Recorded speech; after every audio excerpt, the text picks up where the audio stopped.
Assalamualaikum warahmatullahi wabarakatuh. Innal hamdalillah nahmaduhu wa nasta'inuhu wa nastaghfiruh wa na'udzu billahi min syururi anfusina wa min sayyiati a'malina may yahdihillahu fala mudhillalah wa may yudlilhu fala hadiyalah. Asyhadu an la ilaha illallah wa asyhadu anna Muhammadar Rasulullah. Pertama-tama segala puji bagi Allah Subhanahu wa taala yang telah memberikan saya nikmat kesehatan, keimanan hingga dapat beraktivitas hingga hari ini. Tak lupa sholawat serta salam kita curahkan kepada baginda besar Nabi Muhammad SAW yang telah memberikan umat Islam dari zaman kegelapan hingga zaman terang benderang seperti saat ini. Pada kesempatan ini saya akan mempresentasikan metodologi tafsir tematik yang diampu oleh Dr. Kiai Haji Ahmad Alim LCMA sebagai ujian tengah semester ganjil semester 3 ilmu Al-Quran dan tafsir. Baik, pokok pembahasan dalam materi kali ini yaitu terbagi dalam beberapa pembahasan.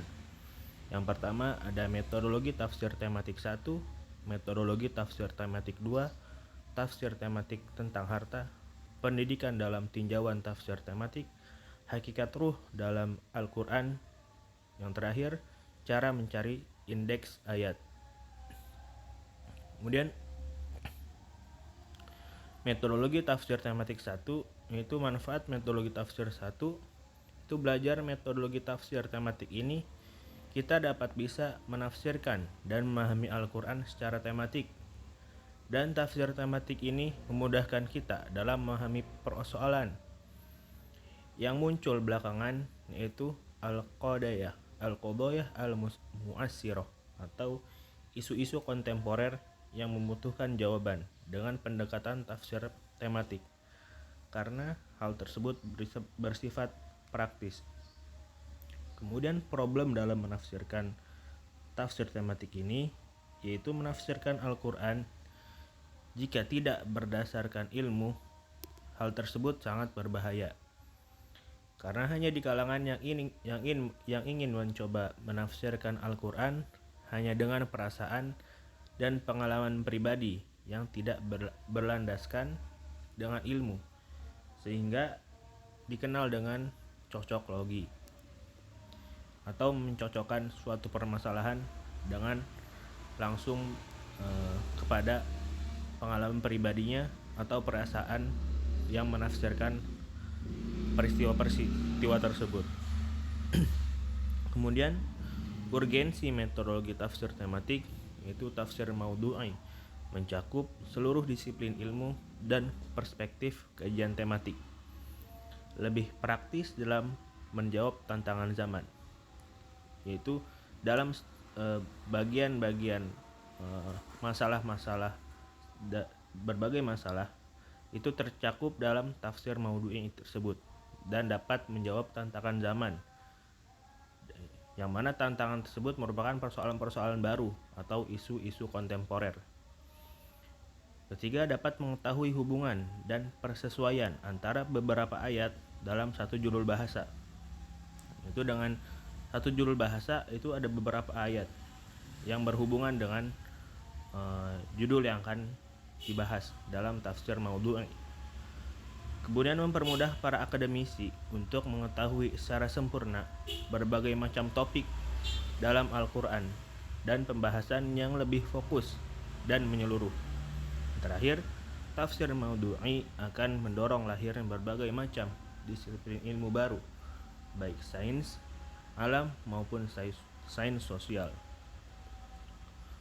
Kemudian contoh dari beberapa ayat dengan penafsiran tafsir maudhu'i itu terdapat dalam Quran surat Al-An'am ayat 82 yang ditafsirkan dengan Quran surat Luqman ayat 13.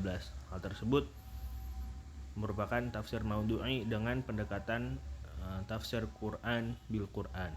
Kemudian yang kedua, ada Quran surat Al-An'am ayat 59 yang ditafsirkan dengan Quran surat Luqman ayat 34. Hal tersebut merupakan tafsir maudhu'i dengan pendekatan penafsiran Al-Quran bil Quran. Kemudian sejarah tafsir tematik sendiri itu merupakan bukan kajian baru dalam Islam. Peletakan dasar-dasar telah dimulai sejak zaman Rasulullah Shallallahu Alaihi Wasallam, yaitu ketika beliau menafsirkan dengan ayat lain yang semisal. Sebagai contoh, ketika Rasulullah Shallallahu Alaihi Wasallam menafsirkan surat Al-An'am ayat 82 mengenai konsep jiwa, bahwa jiwa akan tenang jika tidak tercampur kezaliman. Maka sahabat bertanya, apa yang dimaksud kezaliman dalam ayat tersebut? Kemudian berlanjut kepada periode sahabat. Pada periode sahabat terdapat beberapa madrasah yang dibangun oleh sahabat-sahabat Rasulullah SAW, yaitu ada madrasah Makkah, madrasah Madinah, dan madrasah Irak. Masing-masing madrasah memiliki sahabat yang ahli dalam ilmu penafsiran Al-Quran. Dimulai dari madrasah Makkah atau madrasah Ibnu Abbas yang melahirkan mufassir terkenal seperti Imam Mujahid bin Juhair, Ikrimah Maula Ibnu Abbas, Taus al-Yamani, dan Atha bin Abi Rabbah. Kemudian madrasah Madinah atau madrasah Ubay bin Ka'ab yang mendirikan sahabat Ubay bin Ka'ab, yang kemudian melahirkan pakar tafsir seperti Zaid bin Aslam, Abu Aliyah, dan Muhammad bin Ka'ab al-Quradi. Kemudian ada madrasah Irak yang dibangun oleh Ibnu Mas'ud. Di antaranya yang terkenal adalah Alqamah bin Qais. Kemudian berlanjut kepada murid-murid dari para sahabat tadi dalam periode tabi'ut tabi'in. Nah, tafsir pada periode ini mulai dibukukan yang dipelopori Ibnu Jarir At-Tabari dan mencantumkan sanad-sanad masing-masing penafsiran sampai kepada Rasulullah SAW, sahabat dan para tabi'in. Kemudian generasi mufassir yang datang setelah Ibnu Jarir At-Tabari, artinya setelah periode Ibnu Jarir At-Tabari, mulai mengembangkan spesialisasi tafsir menurut bidang keilmuan para mufassir. Pakar fikih menafsirkan ayat Al-Quran dari segi hukum seperti Al-Qurtubi. Pakar sejarah melihatnya dari sudut sejarah seperti Al-Sa'labi dan Al-Khazin, dan seterusnya.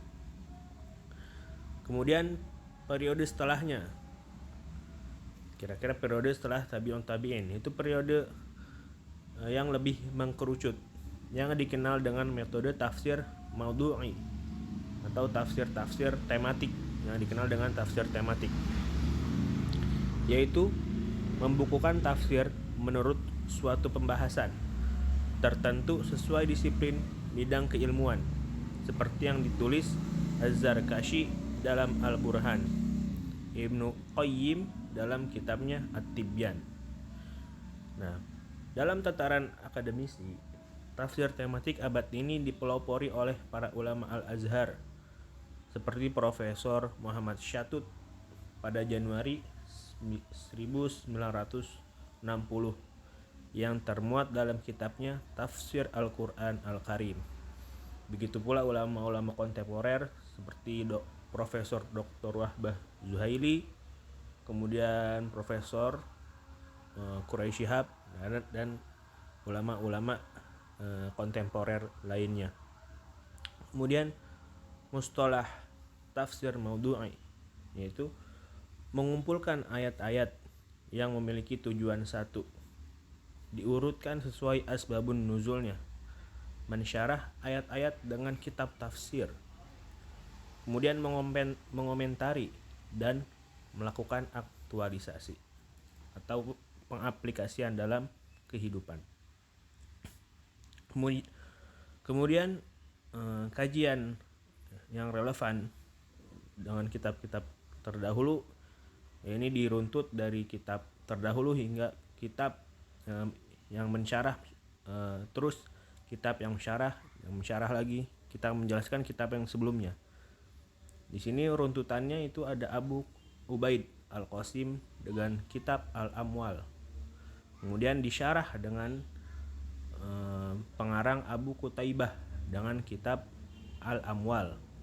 Kemudian dijelaskan kembali dengan pengarang Abu Hafiz Al-Duwaidi Al-Maliki dengan kitab yang sama judulnya Al-Amwal. Kemudian dijelaskan lagi atau disyarah kembali dengan penulis Ahmad bin Yahya bin Jaril Al-Baghdadi dengan kitab An-Nuqud. Kemudian disyarah lagi atau dijelaskan lagi dengan pengarang Al-Maqrizi Asy-Syafi'i dengan kitab Syudzurul Uqud fi Zikri An-Nuqud. Kemudian kitab ini disyarah kembali dengan pengarang Muhammad bin Hasan Asy-Syaibani dengan kitab Al-Ikhtisab fi Al-Rizqi Al-Mustatab. Kemudian terakhir dijelaskan kembali oleh Ibnu Hazm dalam kitabnya Haqq al-Faqir. Kemudian tafsir tematik tentang riba, tentang harta. Dalam sistem ekonomi kapitalis atau yang disebut dengan Ra'sul Maliyah, kepemilikan harta adalah mutlak milik individu yang tanpa batas atau private property. Dari konsep ini lahirlah sistem bunga, monopoli, privatisasi, dan kebebasan dalam menumpuk harta. Sementara dalam ekonomi sosialis atau syuyu'iyah tidak dikenal dengan kepemilikan individu atau private property. Yang ada hanya kepemilikan negara. Kemudian konsep-konsep ini juga diakui dalam sistem Islam. Tetapi sistem ekonomi Islam mengakui keduanya dengan adanya kepemilikan individu, kepemilikan umum, serta kepemilikan negara. Tafsir tematik tentang harta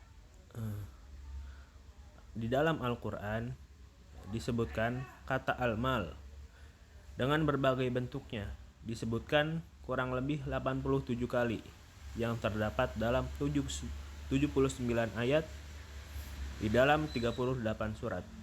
Salah satunya Allah berfirman dalam Quran surat Saba ayat 37, artinya, dan sekali-kali harta dan bukan pula anak-anak kamu yang mendekatkan kamu kepada kami sedikit pun, tetapi orang-orang beriman dan mengerjakan amal saleh, mereka itulah yang memperoleh balasan yang berlipat ganda disebabkan apa yang telah mereka kerjakan, dan mereka aman sentosa di tempat-tempat yang tinggi dalam surga. Kemudian menyusun jurnal dan makalah metodologi tafsir tematik, yaitu bagian 1 merupakan latar belakang, bagian 2 kajian teoritis, bagian ketiga kajian tafsir, bagian keempat hasil kajian, yang kelima kesimpulan. Seperti itu adalah tahap-tahapan dalam menyusun jurnal ataupun makalah metodologi tafsir tematik. Kemudian pendidikan dalam tinjauan tafsir tematik. Problematika pendidikan yang harus dihadapi yaitu kemerosotan umat Islam berawal dari kemerosotan di bidang ilmu. Kemudian ada disorientasi dalam mencari ilmu. Kemudian ada cengkraman peradaban barat mewarisi dikotomi ilmu antara science dan knowledge, atau pemisahan antara agama dan pengetahuan umum. Mustalah tarbiyah bukan istilah-istilah dalam pendidikan, yaitu ada al-islah, reformasi pendidikan atau perbaikan pendidikan. Ada akhlak, yaitu memiliki etika yang baik atau budi pekerti yang baik. Ada antan syiah, yaitu memiliki figur yang baik. Kemudian ada at-tazkiyah, yaitu rekomendasi keilmuan. Ada as-siyasah, merupakan manajemen atau pola pendidikan. Ada at-ta'lim, pembelajaran atau belajar mengajar. Ada al-hazib at-tahir, itu bersuci, dan al-irsyad, merupakan petunjuk. Hal-hal tersebut harus terserap dalam pendidikan keilmuan dalam membangun umat yang baik. Kemudian hakikat ruh dalam Al-Quran. Secara bahasa bermakna an-nakhu, yaitu tiupan. Ar-ruh itu artinya jiwa, artinya jiwa yang dengannya badan menjadi hidup. Adapun makna-makna ar-ruh itu di sini ada beberapa makna disebutkan dalam Al-Quran, disebut al-burhan. Kemudian juga disebut dengan al-wahyu. Kemudian juga ada yang disebut an-nafs atau jiwa manusia. Adapun yang menyebut malaikat Jibril alaihissalam. Kemudian ada yang menyebut amrun nubuwah atau perintah ataupun larangan kenabian. Nah, secara menyeluruh perkataan ar-ruh disebutkan di dalam Al-Quran kurang lebih sebanyak 21 kali. Contoh ayat yang menyebutkan ar-ruh dalam Al-Quran. Sini Allah Subhanahu wa taala berfirman yang artinya, dan sesungguhnya kami telah mendatangkan Alkitab Taurat kepada Musa dan kami telah menyusulinya berturut-turut. Sesudah itu dengan rasul-rasul, dan telah kami berikan bukti-bukti kebenaran, mukjizat kepada Isa putra Maryam, dan kami memperkuatnya dengan Ruhul Kudus. Apakah setiap datang kepadamu seorang rasul membawa sesuatu pelajaran yang tidak sesuai dengan keinginanmu, lalu kamu menyombong, maka beberapa orang di antara mereka kamu dustakan, dan beberapa orang yang lain kamu bunuh. Kemudian penafsiran dari salah satu ulama yaitu Al-Mawardi tentang Ruhul Kudus, yaitu kami berikan bukti-bukti yang jelas berupa Injil. Kemudian menurut beliau juga ditafsirkan dengan mukjizat. Jadi salah satu mukjizat Nabi Isa dengan izin Allah. Nabi Isa menghidupkan orang mati, kemudian orang sudah yang mati tersebut dicabut ruhnya, kemudian dikembalikan lagi oleh Nabi Isa dengan izin Allah. Itu merupakan ar-ruh atau Ruhul Kudus. Kemudian yang terakhir pendapat beliau merupakan suci. Kemudian bagaimana cara mencari indeks ayat? Itu di sini ada beberapa cara dalam mencari indeks ayat, yaitu menentukan tema apa yang ingin dibahas, tema apa yang ingin diperdalam atau dicari referensi yang terkait. Kemudian mengumpulkan ayat, baik isim dan fi'il. Kemudian diruntut atau diurutkan ayat-ayatnya yang ingin dibahas dalam tema tersebut. Kemudian dikaji dan dicari tafsirnya. Apa makna atau kandungan-kandungan ayat atau intisari dari ayat-ayat yang disebut dalam suatu tema bahasan. Kemudian menyusun sistematika penulisannya seperti dalam penulisan makalah ataupun jurnal yang telah disebutkan. Mungkin sekian presentasi saya pada kali ini, kurang lebihnya mohon maaf. Wallahu muwaffiq ila aqwamit thoriq. Assalamualaikum warahmatullahi wabarakatuh.